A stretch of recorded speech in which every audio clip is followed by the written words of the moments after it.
Good morning, everyone.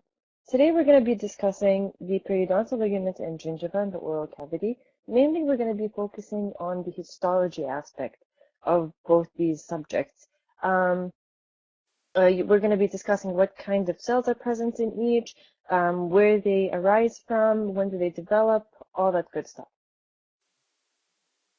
Okay, so we're going to start with the periodontal ligament. So the periodontal ligament is composed of complex vascular and highly cellular connective tissue. So it's mainly connective tissue and a complex vascular system. The most important elements are the principal fibers, which are collagenous and arranged in bundles and follow a wavy course. So it's very important. So the periodontal ligament is kind of like the shockers in a car when when a car drives over, like, let's say a speed bump or something like really that's going to make it go up and down, the shockers between the body of the car and the wheels help absorb some of that shock that's going and transferring from the ground to the body of the car. Periodontal ligaments are kind of like that when it comes to the tooth and any occlusal force or external force that happens on the tooth, where they act like a cushion between the tooth and the bone. So they're going to be collagenous, they're going to have fibrous tissue, it's made up mostly of connective tissue, okay, and it has a vascular system. The terminal portion of principal fibers that are inserted into cementum and bone only are termed Sharpie's fibers. We've discussed Sharpie's fibers before, and they go through the periodontal ligament, okay? Because Sharpie's fibers are part of the principal fiber, not principal fibers, but part of the fiber network that's in the periodontal ligament. The periodontal ligament is supplied with sensory nerve fibers capable of transmitting tactile, pressure, and pain sensation by the trigeminal pathways. Trigeminal pathways, important. Nerve bundles pass into the PDL from the periapical area and through the channels from the alveolar bone that follow the course of the blood vessels.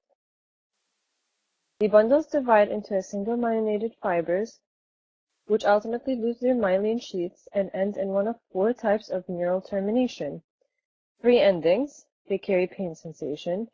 Ruffini-like mechanoreceptors, they're located in the apical area. Coiled Meissner's corpuscles, they're mechanoreceptors located in the midroot region, and spindle-like vibration and pressure endings, it's located in the apex. Okay.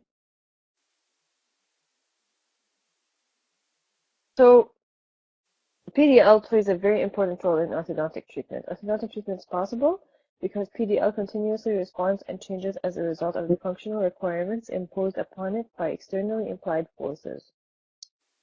The principal fibers of the PDL are arranged in 5 groups. So we have 5 principal fibers: alveolar crest group, apical or periapical group, oblique group, horizontal group, interradicular group. You're going to find out that most of them are similar to each other. There's just minor differences. So let's start with the alveolar crest group. It's located in the alveolar crest and fans out to insert into cementum. This group resists tilting, intrusive, extrusive, and rotational forces. Okay, it makes sense. Alveolar crest group located in the alveolar crest. Okay, apical group. It's located in the apical region of the cementum and inserts into the alveolar bone. This group resists extrusive and rotational forces. Okay. Also makes sense. Apical group located in the apex. Oblique group, the most numerous of fiber groups, covers the apical 2/3 of the root. This group is located in the alveolar bone and inserts into cementum. It resists intrusive and rotational forces. Okay, so all of them so far, they resist rotational forces. That's the thing they have in common. Horizontal group located in the alveolar bone and inserts into the cementum. They resist tilting and rotational forces. Interradicular group is located between the roots of multi-rooted teeth, the furcation areas, and they run from cementum to bone. This group resists intrusive, extrusive, tilting, and rotational forces. So most of them make sense. Alright, let's move on to the types of cells in the periodontal ligament. There are 3 types of important cells that you need to know about. Connective tissue cells, well, it's mainly composed of connective tissue, right? Epithelial rest cells and defense cells. Connective tissue cells like what? Like fibroblasts. We discussed that it has a lot of fibrous tissue. It's the most common. Cementoblast, since it's in proximity with the cementum. Osteoblast, which is bone cells.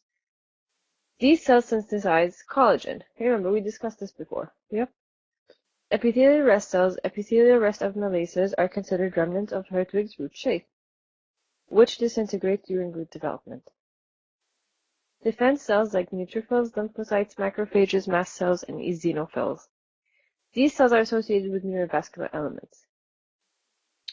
Well, we know that neurovascular elements are present in the PDL because, you can feel pain, sensation from the trigeminal nerve, remember? And it has a complex vascular system. What are the functions of the periodontal ligament? Super easy, and it's super common sense as well. So we got physical, formative, remodeling, nutritive, and sensory. Physical, it attaches the tooth to the bone via principal fibers. Yep, 5 principal fibers we talked about. Formative, formation of connective tissue by cementoblast, osteoblast, and fibroblast by the connective tissue cells. Remodeling, by activities of connective tissue cells that form and resorb cementum, periodontal ligament, and alveolar bone. Yes, we already talked about that. Nutritive, through blood vessels. Yes. It has a complex vascular system. Sensory, by trigeminal nerve, proprioceptive and tactile sensitivity is through PDL. So the PDL contains a large portion of ground substance consisting of 2 main components. Glycosaminoglycan, which is hyaluronic acid, and proteoglycan, and glycoproteins, which is fibronectin and laminin. I want you guys to remember this bulletin right here, because I'm pretty sure it comes in the boards. I think I got it once. Alright, so now that we've discussed the histology and the functions of the periodontal ligament,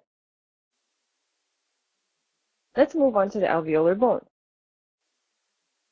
The alveolar process is the portion of the maxilla and mandible that forms and supports the tooth socket.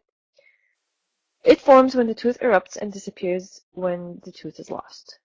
That's the alveolar process. Okay.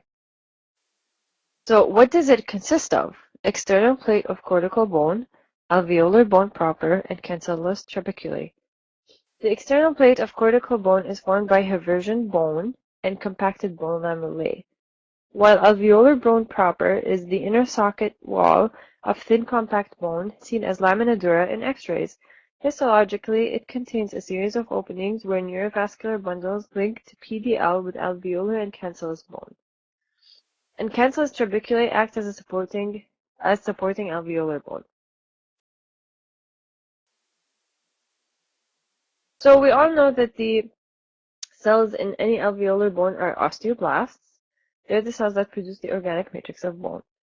Alveolar bone is formed during fetal growth by intramembranous ossification. Intramembranous ossification is important and consists of calcified matrix with osteocytes enclosed within spaces called lamina. Bone consists of 2/3 inorganic matrix and 1/3 organic matrix. The inorganic matrix is composed of calcium and phosphate, along with hydroxyl, sodium, magnesium, and fluoride. The organic matrix consists mainly of collagen type 1. This is very, very, very important for you to remember, with small amounts of non-collagenous proteins. If you are to be asked what kind of collagen is present in the alveolar bone, type 1, without hesitation, okay? Here I put a little picture for you guys to see the histology. I hope that you appreciate these pictures in a sense that it will make you kind of relate what's going on in the slides with a picture. I mean, it's a little bit easier when you have a picture, Okay, so now we're done with the periodontal ligament. We're done with the alveolar bone. Let's talk about junctional epithelium. I'm sorry, I just have a runny nose this morning. I don't know what's wrong with my nose. Okay. The junctional epithelium consists of a collar-like band of stratified squamous non-keratinized epithelium. It's located at the cemento-enamel junction in healthy tissue. Stratified squamous non-keratinized epithelium. That's the junctional epithelium histology. You will be asked this. This is important. You need to know what kind of tissue makes up the junctional epithelium. It is formed by the confluence of the oral epithelium and reduced enamel epithelium during tooth eruption. However, the reduced enamel epithelium is not essential for its formation. I remember we talked about that when we talked about enamel. The junction epithelium is attached to the tooth surface by an internal basal lamina epithelial attachment. It's attached to the gingiva by connective tissue by an external basal lamina. Okay? I think this picture shows the different attachments. Yep, this is your external basal lamina, and this is the internal basal lamina. Okay? Alright. The internal basal lamina consists of lamina densa and lamina lucida, to which hemidesmosomes are attached. Hemidesmosomes have a decisive role in the firm attachment of the cells to the internal basal lamina on the tooth surface. Okay.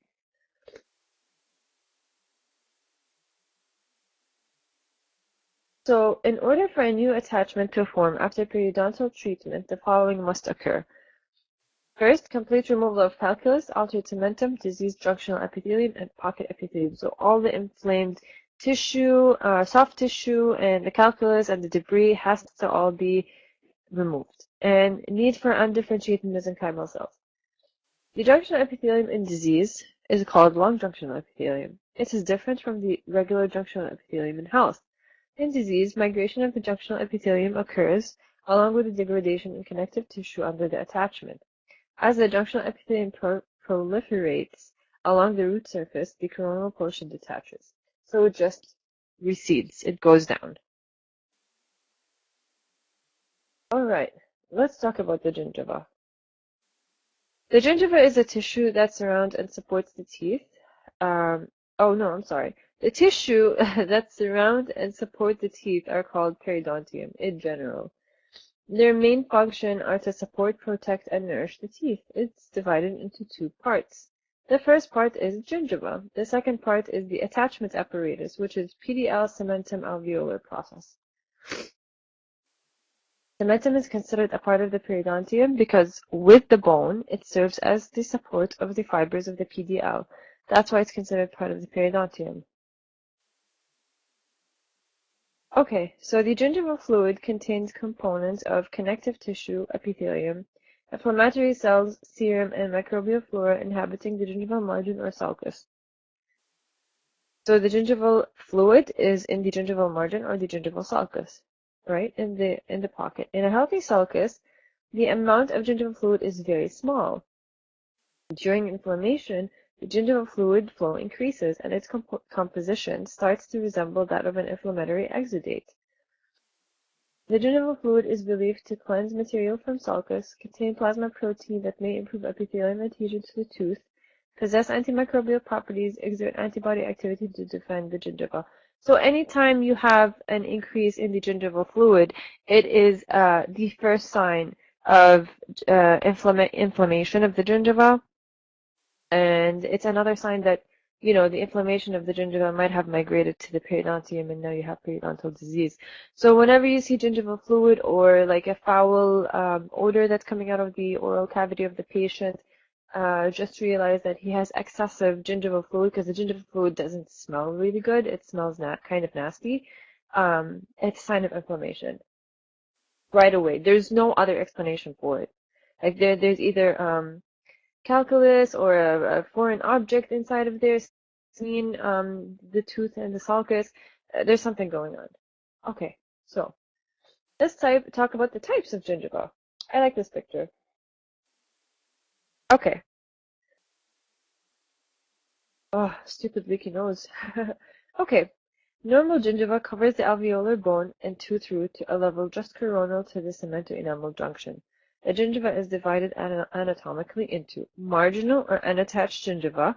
Yes, we already know this. The marginal gingiva is right here, and it's unattached. Remember, it's the sulcus where you have like a mini pocket going on. The attached gingiva, you can see it's attached. You cannot move it, and the interdental gingiva, right in between. Right here in the picture, the red part is called alveolar mucosa. Alright, so let's talk about the marginal or unattached gingiva. The terminal border of the gingiva surrounding the teeth is in a collar-like fashion. It is demarcated by the free gingival groove. This forms the soft tissue wall of the gingival sulcus. Attached gingiva is continuous with the marginal gingiva. It's firm, resilient, and tightly bound to the underlying periosteum of the alveolar bone. It's demarcated by the mucogingival junction. Right here. This is the mucogingival junction. Interdental gingiva occupies gingival embrasures, the interproximal space beneath the area of the tooth contact. Yep, the interdental papilla. The width of the attached gingiva is determined by subtracting the pocket depth from the total width of the gingiva. Makes sense. The width of the attached gingiva is greatest on the incisor region and narrower on the posterior segment. The attached, you can look in the mirror and see that for yourself. It's actually pretty amazing how narrow it is in the back and how thick it is in the anterior part. Attached gingiva is structured to withstand frictional stresses of mastication and brushing. Yep, because you never know, we can brush so hard. The alveolar mucosa appears to be well adapted to permanent movement, but is not able to withstand frictional stresses. That's the alveolar mucosa. It's a little bit more sensitive than the attached gingiva. I mean, when you move your lip, you can see if you lift your lip up high, just enough to see the alveolar mucosa, and you move your lip sideways, you can see the alveolar mucosa moving with your lip, while the attached gingiva stays in place. Alright, now we need to talk about something important. Just like the PDL has principal fibers, we have the gingiva, and it has gingival fibers. There are 5 groups as well. I don't want you guys to get confused. I put a really nice picture. Once I found this picture, it even was better for me to understand. I've read this so many times, trust me, and it never registered until I saw this picture. I'm like, okay, wow, this makes sense now. Okay, so the gingival fibers are the circular group. You can see right here the circular group, those little circles. The dentogingival group, right here in orange. Alveogingival group. Is it the green? Yeah, it is. Dentoperiosteal group is the blue, right here. And transeptal group. I think it's this one.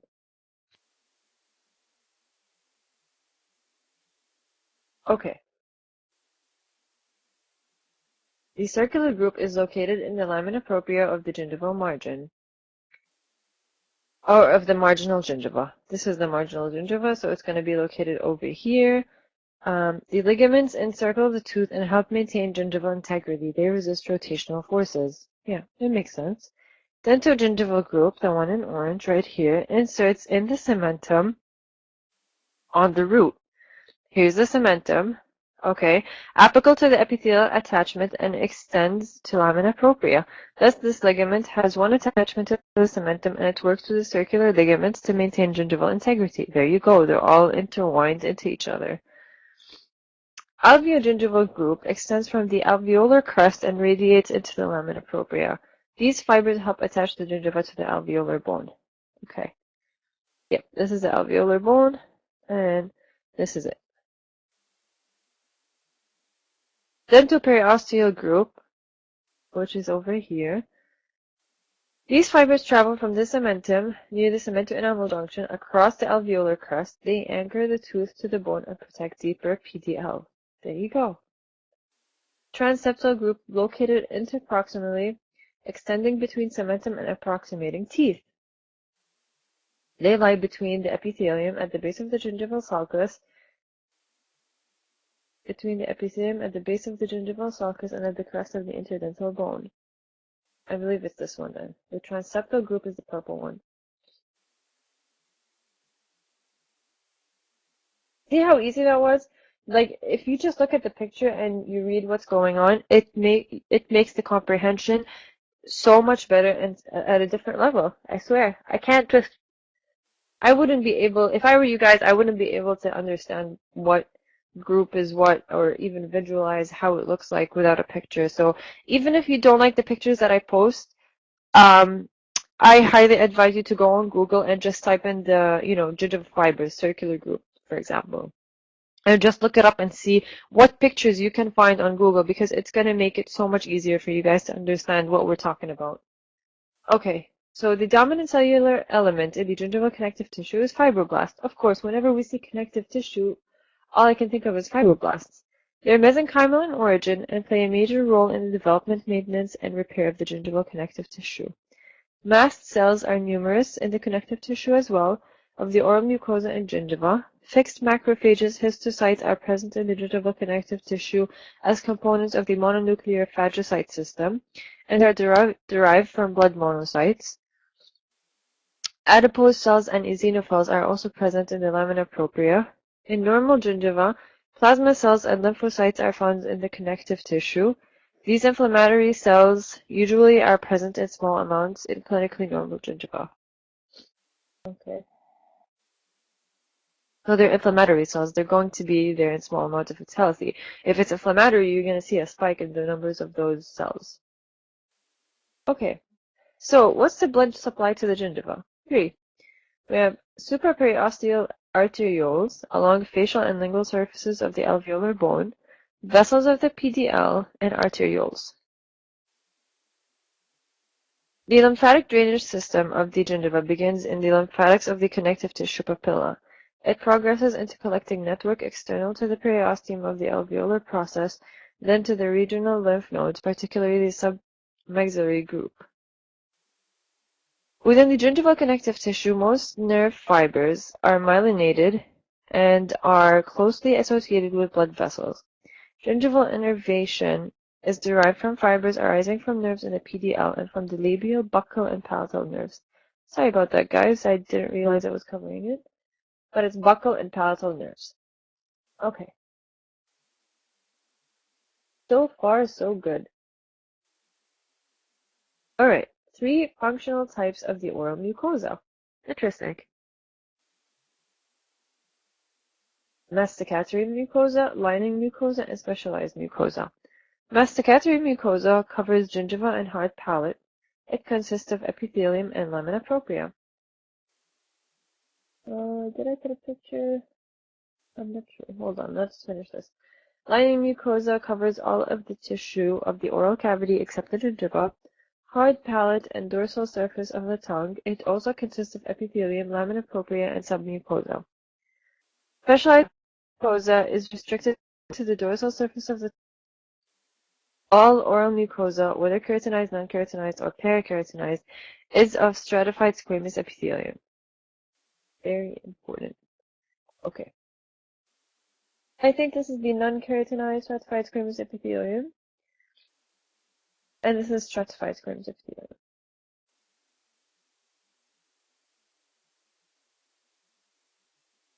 Collagen is synthesized by fibroblasts, chondroblasts, osteoblasts, odontoblasts, and other cells. The principal fibers of the periodontal ligament are composed of mainly type 1 collagen, just like the alveolar bone, whereas reticular fibers are composed of collagen type 3. Collagen type 4 is found in basal lamina. Collagen is composed of different amino acids like glycine, proline, hydroxylysine, and hydroxyproline, which determines the amount of collagen in the tissue. Although PTL does not contain mature elastin, 2 immature forms are found: oxytalin and L-euanine. Yep. So this is a mini picture. I don't know. Can I zoom in? Yes, I can. Okay, you can see where the collagen fibers are and where they aren't. So this is a pretty neat picture. So I think by the end of this slide, we're done. We're done for today. I hope it wasn't too overwhelming for you guys. Please, again, if you have any questions about this lecture or any other lecture that I have given previously, don't be shy to shoot me an email. Like I said, with this lecture in particular, because the histology amount is so big, it would be always great to read something and look at a picture at the same time to correlate. Okay? All right, guys. I'll see you next time.